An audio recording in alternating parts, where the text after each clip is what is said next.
नमस्कार, हम छत्तीसगढ़ देख रहे हैं आप और मैं हूं आपके साथ अवंतिका श्रीवास्तव। रुक करेंगे छत्तीसगढ़ की आज की तमाम बड़ी खबरों का और शुरुआत करेंगे जिक्र मुख्यमंत्री भूपेश बघेल का। सबसे पहले आज कई सारे कार्यक्रम जिनमें शिरकत करेंगे मुख्यमंत्री। आज सबसे खास कार्यक्रम बिलासपुर में है, जहां बंगला नववर्ष और शताब्दी समारोह का आयोजन किया जा रहा है, जिसमें मुख्यमंत्री की मौजूदगी होगी। दुर्ग के पाटन में भी कई सारे स्थानीय कार्यक्रम जिसमें सीएम भूपेश बघेल शामिल रहने वाले हैं।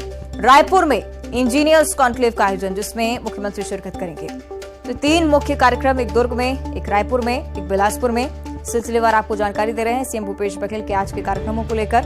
3 मुख्य कार्यक्रम जिनमें सीएम भूपेश बघेल की मौजूदगी रहने वाली है।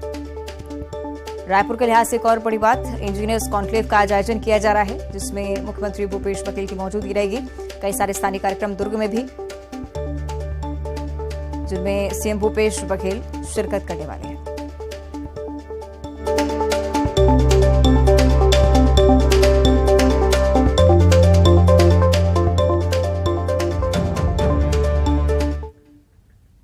और रायपुर से अगली बड़ी खबर, जहां नफरती बोल के खिलाफ एक्शन हुआ है। ये आरोप कार्यकर्ताओं की तरफ से लगाया गया था। कांग्रेस के तमाम नेता भी लगातार पहुंच रहे थे। एसएसपी से जब शिकायत करने के लिए पहुंचे थे, तभी न्यूज 18 ने आप तक अपडेट पहुंचाई थी। और अब इसी शिकायत के आधार पर कार्रवाई, 8 बीजेपी नेताओं को पुलिस ने नोटिस दे दिया है। बीजेपी नेताओं को पुलिस ने नोटिस भेजा है कि कांग्रेस की शिकायत पर एसएसपी की ये बड़ी कार्रवाई। 17 अप्रैल तक अब इस पूरे मसले को लेकर जवाब मांगा गया है। तो लगातार कांग्रेस की तरफ से, कार्यकर्ताओं की तरफ से, साथ ही साथ बड़े नेताओं की तरफ से भी यह आरोप लगाया जा रहा था कि बीजेपी नफरत फैलाने का, हिंसा फैलाने का काम कर रही है। इसे लेकर एसएसपी को लिखित शिकायत दी गई थी। उसी की तस्वीरें आपको हम दिखा रहे हैं। और इसी शिकायती पत्र के आधार पर कार्रवाई हुई है, जवाब मांगा गया है। 17 अप्रैल तक का वक्त दिया गया है इसके लिए।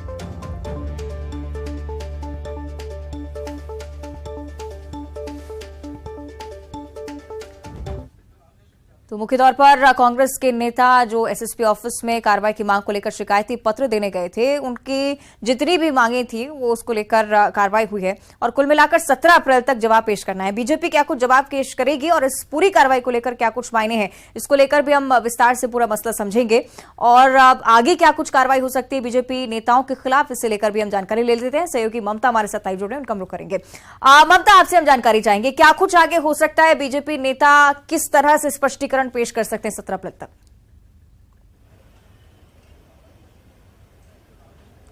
देखिए, बीरनपुर में जो घटना हुई उसको लेकर ये जो नेता है इनको नोटिस जारी किया गया है। और जिस तरीके से पुलिस ने भी जो है वो एक अलर्ट जारी किया था कि जो भी नफरती पोस्ट है ये तमाम और जो बयानबाजी दी जा रही है उसकी जांच की जा रही है। और उसके बाद में कांग्रेस ने भी जो है वो शिकायत की थी और शिकायत के आधार पर अब पुलिस ने नोटिस जारी किया है। और जिन लोगों को नोटिस जारी किया है उन्हें कहा गया कि 17 अप्रैल को दोपहर 2 बजे तक के वो जवाब दे।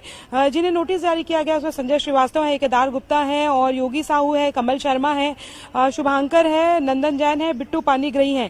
इन पर आरोप है कि बीरनपुर वाली जो घटना है उसको भड़काने का इन्होंने काम किया। उसको लेकर जो कांग्रेस का कहना है कि दंगा फैलाने की कोशिश की और इसी को लेकर दंगा कैसे फैल जाए इसे लेकर बयान इन्होंने जारी किया। और अपने बयान के जरिए उन्होंने सांप्रदायिक जो सौहार्द का माहौल, जो सौहार्दता है उसको बिगाड़ने की कोशिश की और सांप्रदायिक रूप से माहौल बिगाड़ने की कोशिश की।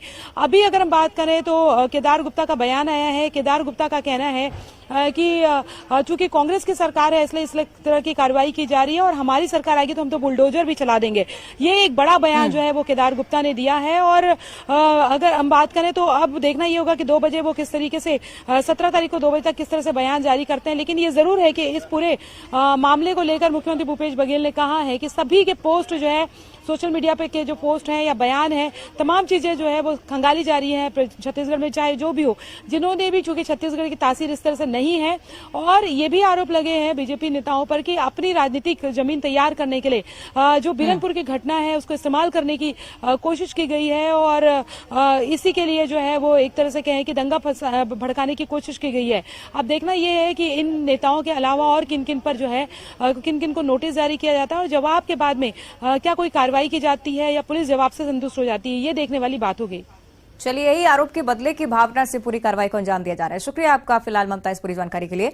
और अब देखना होगा आगे बीजेपी नेताओं के खिलाफ क्या कुछ कार्रवाई होती है। फिलहाल रुक करेंगे धमतरी से अगली बड़ी खबर का, जहां महासमुंद पहुंचे लोकसभा के सांसद चुन्नीलाल साहू उस समय फंस गए जब उन्हीं की पार्टी के लोगों ने सांसद को घेर लिया।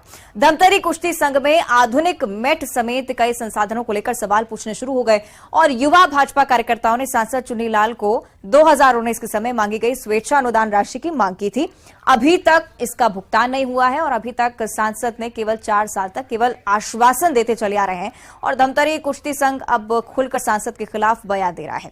इस मामले में सांसद ने सफाई देते हुए कहा कि इस मामले में टेंडर के जरिए ही राशि या सामान दिया जा सकता है। नहीं ठीक है ना, आप यहाँ पे बोलेंगे तो सुनेंगे, कोई दिक्कत नहीं है। आप अपनी बात रखिए, आप अपनी बात रखूंगा। आपको जो भी बात बोलना है आपको यहीं पे बोलते हैं। एस्टिमेट अभी दिए हैं, अभी कोई दिक्कत नहीं। एस्टिमेट अभी दिए ना। नहीं लेटर दिखाओ, कोई दिक्कत नहीं है। मैं अपने घर में अपन बोलेंगे जिसको बोलना अभी बात अपन क्लियर नहीं करेंगे, जैसे भी हो आपकी तरफ से मांग पूरा हो। नहीं वो तो जैसे नहीं रहा, हमसे ज़्यादा बोलने की जरूरत नहीं है। देते हैं हो जाएगा करके, लेकिन अभी तक अपना काम हुआ नहीं। रकम की मांग आपने? वो लगभग 5 लाख की है। तो अपने स्वेच्छा अनुदान से दे सकते हैं। तो पता नहीं है, उसके प्रतिनिधि को भी दिए हैं अपन, सांसद के प्रतिनिधि को भी और सांसद को भी दिए हैं, दोनों को, लेकिन वो लोग बोलते हैं कि हो जाएगा करके। अभी लास्ट टाइम अपने बोल दिए कि मतलब संघ को इस टाइप से बात किए और हमारे संघ में अधिकतर, हम लोग भी भारतीय जनता पार्टी के कार्यकर्ता हैं, संघ में अधिकतर बीजेपी के कार्यकर्ता ही जुड़े हुए हैं। उनको ऐसे बोलते हैं कि प्रधानमंत्री मोदी जी के पास आप लोग जाओ, वहाँ से पैसा ले आओ, पहले पैसा 2 साल के रुका हुआ है। तो क्या उनका कहना है कि सरकार ने रोक के रखा है पैसा? अरे वो अपना नाकामी छुपाने के लिए वो सरकार के ऊपर इल्जाम लगा रहे हैं, कुछ नहीं है। हमने वो चूंकि नोडल महासमुंद है, महासमुंद को जारी करेंगे, महासमुंद यहाँ भेजेंगे। तो पूछते हैं पैसा क्यों बंद हुआ, ये आप भी जानते हैं पैसा क्यों बंद हुआ, कि सबको वैक्सीन लगा, वो तो हमारे राशि से लगा ना। इनकी जानकारी तो होनी चाहिए ना लोगों को कि वैक्सीन किस पैसे से लगा है। सरकार ने, छत्तीसगढ़ सरकार ने तो पैसा नहीं दिया, इसलिए तो हम लोग को देना पड़ा। हमारे 2 साल की राशि जो 10 करोड़ देना पड़ा ना। और धमतरी से अगली बड़ी खबर, जहां नगर निगम का बजट अब सदन में पेश नहीं किया जाएगा, ना ही इस पर कोई बहस हो सकती है। बजट को MIC से पास करवाकर शासन को भेजने का फैसला कर लिया गया है। शासन से मंजूरी मिलने के बाद ये बजट पास हो जाएगा, इसके बाद इसे सार्वजनिक किया जाएगा। दरअसल धमतरी नगर निगम का बजट मंगलवार के हंगामे की भेंट चढ़ गया था और सामान्य सभा की बैठक के दौरान सवालों का जवाब नहीं मिलने पर विपक्ष ने हंगामा कर दिया था, जबकि महापौर बजट से पहले अपनी बात रखना चाहते थे। हंगामा इतना बढ़ा कि नाराज महापौर बजट का सूटकेस लेकर बाहर निकल गए, इसके बाद लौटे ही नहीं। इसके चलते बजट पेश नहीं हो सका था। रत्ती भर अब अधिकार नहीं है, इन्हें नैतिकता के नाते इस्तीफा दे देना चाहिए। धमतरी नगर के जनता के हित का बजट पेश न किया जाना और बजट पेश न करने के बाद जो ड्रामा किया गया, उनके पास बहुमत नहीं था। बहुमत ना होने के कारण ये सारा ड्रामा की गई और हमेशा सार्वजनिक जीवन में सेवा प्रमाणित धरातल पर खड़े होता है, ड्रामा पर खड़े नहीं होता। इस संबंध में जब मुझे कुछ पार्षदों द्वारा मौखिक रूप से बताया गया तो 3 दिन का समय रहता है, तो विधिक कुछ मेरे से त्रुटि हो गई थी, जिसको मैं सुधारते हुए 3 आगामी कार्रवाई के लिए स्थगित कर दिया बजट। अब बजट कब पेश होगा, किस तरह से पास होगा, ये बताएं। इसकी ऐसा है कि धारा 98 के तहत बजट पास करने के लिए MIC सदस्यों के द्वारा माननीय महापौर जी MIC सदस्यों के जो MIC है उससे पास करवा के आयुक्त महोदय के पास कर दस्तखत लेके उसको राज्य शासन को भेजेंगे, उसके तहत बजट पास हो जाएगा। और रायपुर से अगली बड़ी खबर, जहां RSS की डी लिस्टिंग महारैली कल आयोजित की जानी है। आरक्षण और धर्मांतरण के खिलाफ ये महारैली होगी। जनजातीय सुरक्षा मंच के बैनर तले रैली का आयोजन किया जा रहा है। चलो रायपुर, इसी नारे के साथ इस रैली की शुरुआत होने वाली है। 16 अप्रैल का दिन है जब इस महारैली का आयोजन होगा और VIP रोड से महारैली की शुरुआत होने वाली है। RSS की तरफ से छत्तीसगढ़ में बड़ा कार्यक्रम, जिसके बारे में आपको जानकारी दे रहे हैं। राजधानी रायपुर की डी लिस्टिंग महारैली, RSS की तरफ से तमाम बड़े नेता इसमें मौजूद रह सकते हैं, क्योंकि बड़ी संख्या में कार्यकर्ताओं के भी जुटने की संभावना है। 16 अप्रैल का दिन होगा जब महारैली आयोजित की जाएगी। इसके लिए तैयारियां भी हो चुकी हैं। साथ ही साथ चलो रायपुर, इस नारे का नाम दिया गया है डीलिस्टिंग महारैली को। धर्मांतरण के खिलाफ ये महारैली होगी। आरक्षण विधेयक को लेकर भी आवाज मुखर की जाएगी।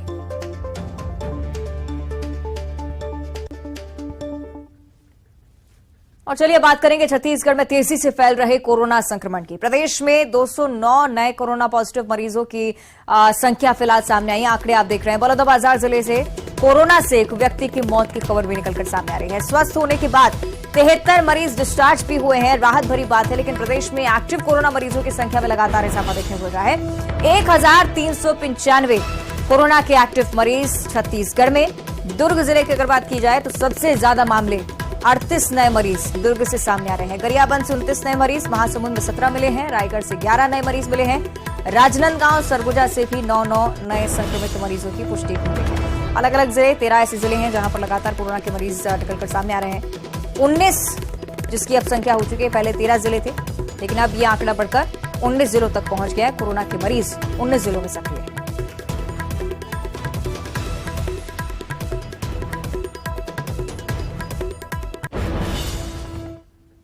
और चलिए बात कर लेते हैं छत्तीसगढ़ के मौसम की। प्रदेश में मौसम बदल सकता है और इसका अनुमान मौसम विभाग की तरफ से जताया जा चुका है। रायपुर सहित प्रदेश के अधिकांश इलाकों में बारिश की संभावना अब नजर आ रही है। गर्मी से लोगों को राहत मिल सकती है। एक और द्रोणिका बनने से मौसम का मिजाज बदलता हुआ नजर आता है। राजनांदगांव, दुर्ग, रायपुर, महासमुंद सहित बस्तर में बारिश की संभावना। ये तमाम आपको जिले दिखा रहे हैं जहां पर बारिश हो सकती है, ऐसा अनुमान मौसम विभाग की तरफ से। तापमान में गिरावट भी आएगी, राहत लोगों को चढ़ती गर्मी से मिल सकती है।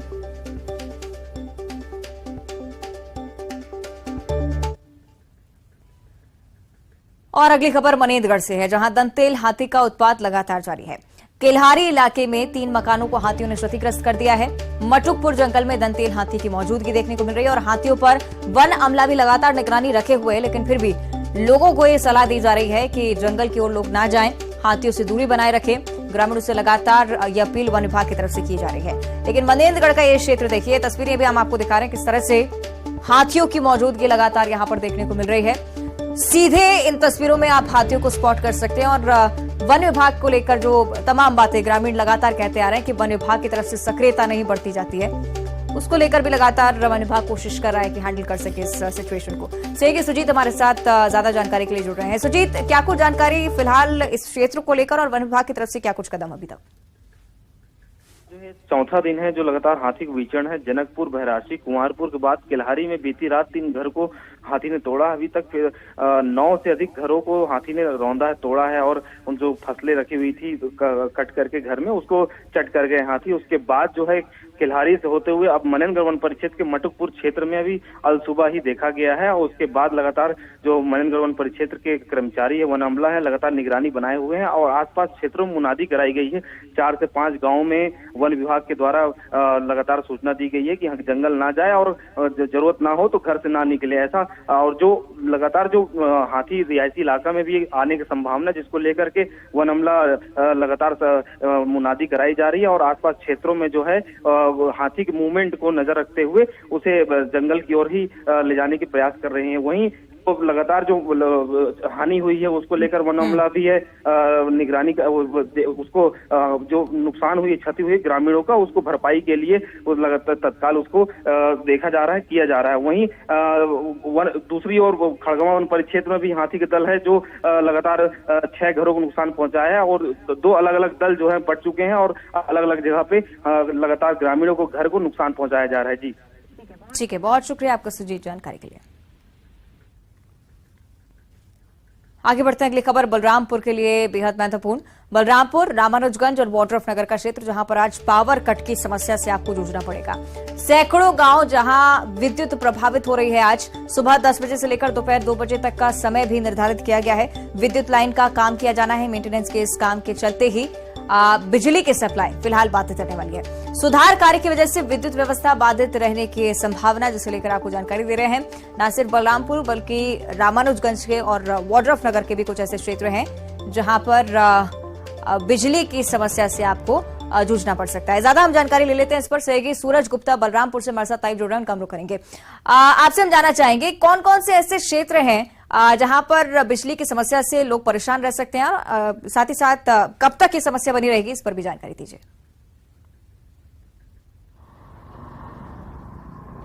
जी वंतिका, मैं बता दूं कि आज सब स्टेशन तातापानी में सुधार कार्य किया जाना है, जिसको लेकर बलरामपुर, रामानुजगंज, चांदो में आज सुबह 10 बजे से दोपहर 2 बजे तक विद्युत प्रभावित रहेगी, जिसको लेकर विद्युत विभाग के द्वारा आदेश सूचनाएं जारी की गई हैं। सूचना के आधार पर आज लगभग सैकड़ों गांव विद्युत से प्रभावित रहेंगे। कहीं ना कहीं देखा जा रहा है कि 132/33 kV विद्युत लाइन का सुधार कार्य किया जाना है, जिसको लेकर विद्युत विभाग पूर्व में ही सूचना जारी करते हुए लोगों को सूचित किया है, ताकि लोगों को विद्युत से जो जरूरी काम है उसको पहले से करके खत्म कर ले। इसको लेकर विद्युत विभाग ने पहले ही सूचना जारी किया है, जहाँ आज सुबह 10 बजे से दोपहर 2 बजे तक विद्युत प्रभावित रहेगी।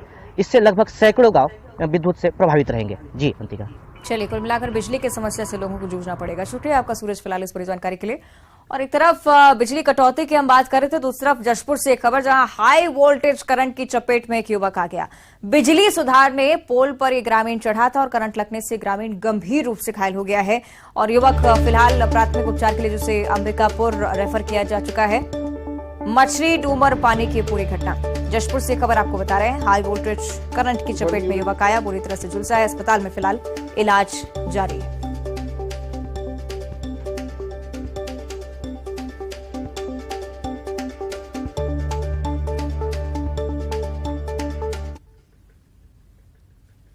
आगे बढ़ते हैं जशपुर से ही अगली बड़ी खबर, जहां बादलखोल वन अभयारण्य में भीषण आग लगी है। जंगल में आग लगने की वजह से पेड़ पौधों को भी भारी नुकसान पहुंच रहा है। तस्वीरें आप देख रहे हैं, सुन्ना वन परिक्षेत्र के कवई के जंगल में भीषण आग लगी और कवई के कुछ जागरूक युवा ऐसे जो कि खुद इस जंगल की आग को बुझाने की कोशिश में जुटे हुए हैं, लेकिन कुछ खास सफलता उन्हें हाथ नहीं लग रही, क्योंकि बहुत जरूरी कि फायर ब्रिगेड की टीम और वन विभाग की तरफ से इस पर एक्शन लिया जाए, लेकिन अभी तक कोई कोशिश वन विभाग की तरफ से आग बुझाने के लिए नहीं हुई है।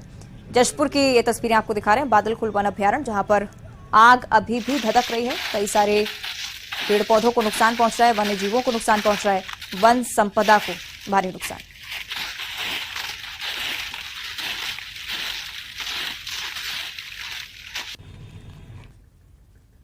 आगे बढ़ते हैं अगली बड़ी खबर मुंगेली से, जहां तलवार से 2 लोगों पर जानलेवा हमला किया गया है। पैसे के लेन देन को लेकर यह हमला किया गया। एक युवक की हालत फिलहाल गंभीर बताई जा रही है। घायल युवक को जिला अस्पताल में भर्ती करवाया गया है और दूसरी तरफ पुलिस ने भी फौरन कार्रवाई की। आरोपी पुलिस के हत्थे चढ़ चुका है। जरहा गांव थाना क्षेत्र की पूरी घटना है। मुंगेली से बड़ी खबर, तलवार से 2 लोगों पर जानलेवा हमला किया था इस युवक ने।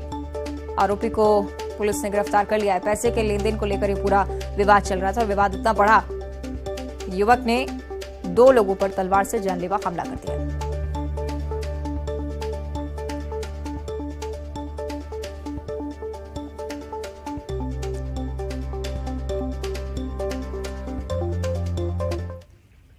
और आइए अब देखेंगे सिटी टॉप 20। छत्तीसगढ़ में तेजी से फैल रहा कोरोना। आज प्रदेश में मिले 209 नए पॉजिटिव केस से कोरोना संक्रमित की मौत। दुर्ग जिले में मिले सबसे ज्यादा 48 नए केस। सीएम भूपेश बघेल आज कई कार्यक्रमों में करेंगे शिरकत। बिलासपुर में बंगला नववर्ष और शताब्दी समारोह में होंगे शामिल। रायपुर में इंजीनियर्स कॉन्क्लेव में करेंगे शिरकत। रायपुर में नफरती बोल के आरोप पर एक्शन। 8 बीजेपी नेताओं को पुलिस का नोटिस। 17 अप्रैल तक मांगा जवाब। धमतरी में सांसद चुनीलाल साहू को अपनी ही पार्टी के कार्यकर्ताओं ने घेरा। कुश्ती संघ को लेकर मदद नहीं करने पर जताई नाराजगी। 2019 से की जारी मांग पर पूछा सवाल। धमतरी में पेश नहीं हो सका नगर निगम का बजट। सवालों का जवाब नहीं मिलने पर विपक्ष का हंगामा। बजट का सूटकेस लेकर बाहर निकल गए थे महापौर। रायपुर में आरएसएस की डीलिस्टिंग महारैली कल। आरक्षण और धर्मांतरण के खिलाफ महारैली का आयोजन। चलो रायपुर नारे के साथ होगी शुरुआत। रमन सिंह ने जगदलपुर से शुरू की चुनावी तैयारी। दीवार पर बनाई कमल की पेंटिंग। मां दंतेश्वरी मंदिर में की पूजा अर्चना। बलरामपुर के सैकड़ों गांव में आज पावर कट। सुबह 10 बजे से दोपहर 2 बजे तक नहीं रहेगी बिजली। सुधार कार्य की वजह से बिजली रहेगी बाधित। प्रदेश में आज फिर बदल सकता है मौसम का मिजाज। राजधानी समेत कई इलाकों में आज गर्मी में ब्रेक लगने की संभावना। तापमान में आएगी थोड़ी कमी। रायगढ़ में अंतर्राज्यीय ठग गिरोह का फरार आरोपी गिरफ्तार। नौकरी दिलाने के नाम पर बेरोजगारों से वसूलते थे पैसे। रायगढ़, महासमुंद और ओडिशा के कई जिलों में थी सक्रिय। जशपुर में हाई वोल्टेज करंट की चपेट में आया युवक। बिजली सुधारने पोल पर चढ़ा था ग्रामीण। करंट लगने से गंभीर रूप से झुलसा। मुंगेली में 2 लोगों पर जानलेवा हमला। पैसों के लेनदेन को लेकर चल रहा था विवाद। एक युवक की हालत गंभीर, आरोपी गिरफ्तार। पेंड्रा में लोगों ने नदी नालों पर शुरू किया कब्जा करना। स्थानीय लोगों ने नदी नालों में बना दिए खेत। प्रशासन नहीं उठा रहा कोई ठोस कदम। जसपुर के बादरखोल वन अभ्यारण्य में लगी भीषण आग। पेड़ पौधों को हुआ भारी नुकसान। आग बुझाने में जुटे लोग। अंबिकापुर में बाइक चोरी मामले में एक आरोपी गिरफ्तार। आरोपी के पास से 2 चोरी की बाइक बरामद। मुखबिर की सूचना पर पुलिस ने की गिरफ्तारी। दुर्ग में नहर में डूबने से किशोर की मौत। दोस्तों के साथ नहाने गया था मृतक। पैर फिसलने से हुआ हादसा। और बुलेटिन में इतना ही। देखते रहिए न्यूज़ 18।